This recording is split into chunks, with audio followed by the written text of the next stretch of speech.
nge-seks tujuannya ejakulasi, atau yang cewek tujuannya adalah orgasme serviks. Ibu Saman itu seks semua, seksualitas semua. Iya betul. Yang Selamat sore Om Riko. Sore. Gimana kabarnya? baik, mantap. Oke. Mantap. Jadi di sesi ini aku yang tanya ya. Oke, aku hostnya lah. Ganti peran. Jadi gini, Om Denny kan 1 minggu lalu kan ikut course intimasi spektrum berjiwa kan. Iya betul. Nah, lucunya ini adalah course yang jarang orang mau cerita. Kalau ditanya, misal aku tanya atau Om Joko tanya, gimana belajarnya? Mantap Om. Ceritanya gimana? Pokoknya mantap Pak. Mereka nggak mau buka. Intinya adalah ya mungkin masih ada norma tabu atau gimana, dan hampir kebanyakan kayak gitu. Kalau intimasi spektrum, mereka mungkin enggan cerita hubungan seksualnya, terus gimana. Intinya mereka ngomong semuanya, hampir semua ngomong mantap. Oh, udah bagus Om, mantap. Tapi aku nggak mau cerita lebih lanjut, intinya gitu. Nah, karena kita lihat Om Denny ini terbuka, gimana pengalamannya setelah ikut intimasi spektrum? Pengalaman saya sejak saya ikut intimasi spektrum ya bahasanya ya. Bersejiwa, iya kan? Iya. Bersejiwa.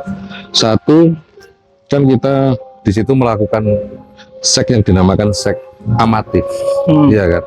Ya di situ kan kita tidak mengalami ejakulasi, iya kan? Itu yang saya rasakan ternyata di dalam kesehatan satu ya Om ya. Di dalam tubuh itu energi itu kayak semakin fit satu, ya kan? Semakin fit, terus mood kebahagiaan ini kayak naik, kayak mudah bahagia lah, mudah bahagia. Bahasa saya itu mudah bahagia. Yang apa ya? Tayangan di luar itu kayak yang dulunya itu sering kejadian itu sering yang buat aku jengkel lah pokoknya. Dan sekarang itu berangsur-angsur belahan itu mulai berubah. Ya banyak kejadian yang buat aku seneng, biarpun hal-hal dari hal-hal yang kecil ya.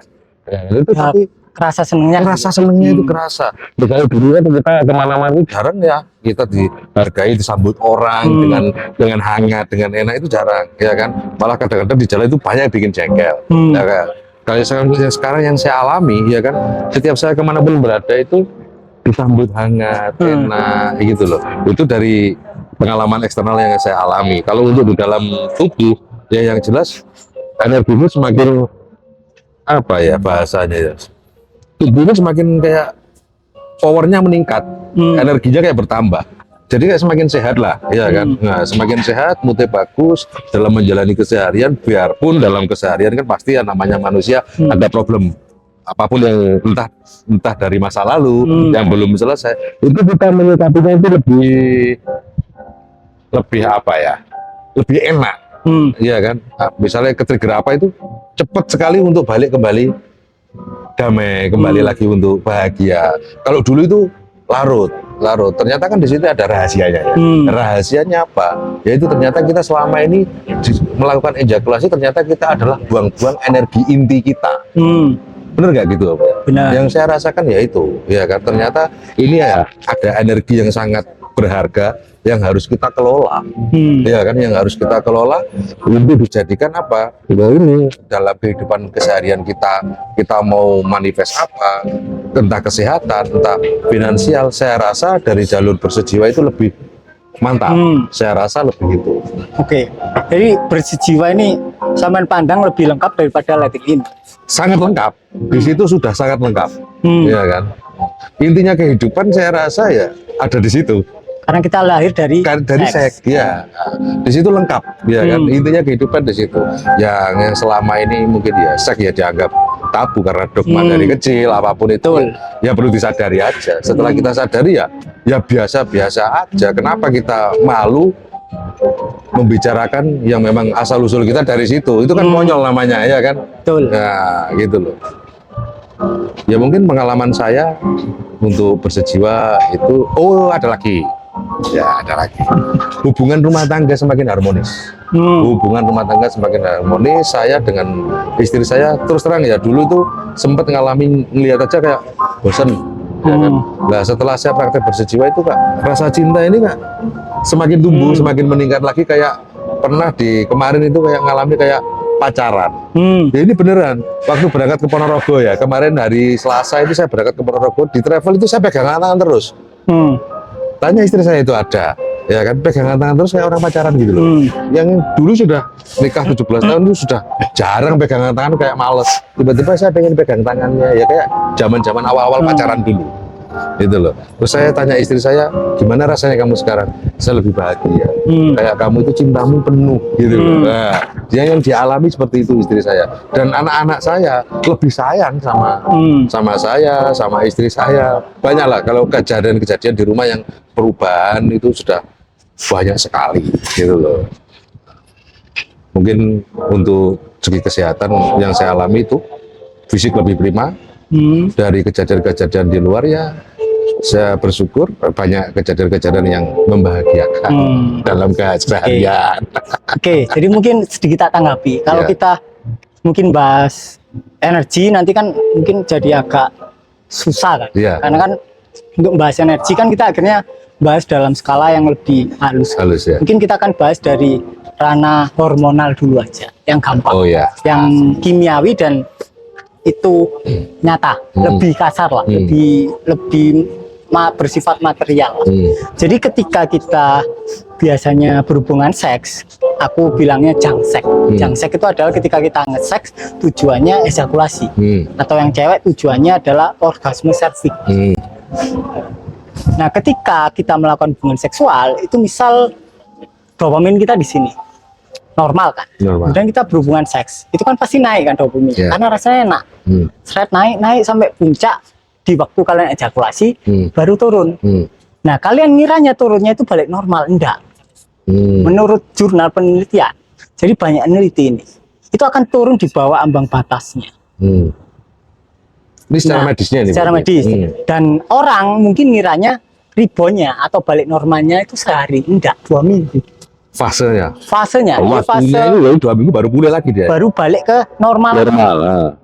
Masalahnya biasanya orang melakukan hubungan seksual kan enggak 2 minggu sekali. 1 minggu 3-4 kali, 3 kali. Kalau dia udah naik turun ke sini belum balik, dia hubungan seks lagi. Hubungan seksnya enggak akan seenak yang pertama. Betul. Iya kan? Iya, betul. Karena dopaminnya nggak sampai puncak seperti sebelumnya. Oh, dopaminnya belum sampai normal. Sampai belum sampai yang enak tadi ya. Puncak dia itu, baru nyampe sini. Nah, turun lagi. Nah, turunnya lebih parah. Kemudian dia seks lagi. Nah, ini nggak nyampe bang. Makanya tambah lama itu seks itu tambah membosankan. Akhirnya ingin cari pasangan baru deh. Yes, ini ada hubungannya. Kita bahas dulu yang dopamin. Ketika dopaminnya low, prolaktinnya high.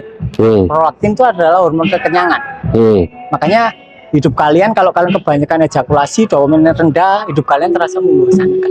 Berarti muncul rasa bosan kepada istri itu asal-usulnya sebabnya dari situ ya, Om? Prolaktinnya tinggi. Dari prolaktinnya tinggi. Dopaminnya rendah.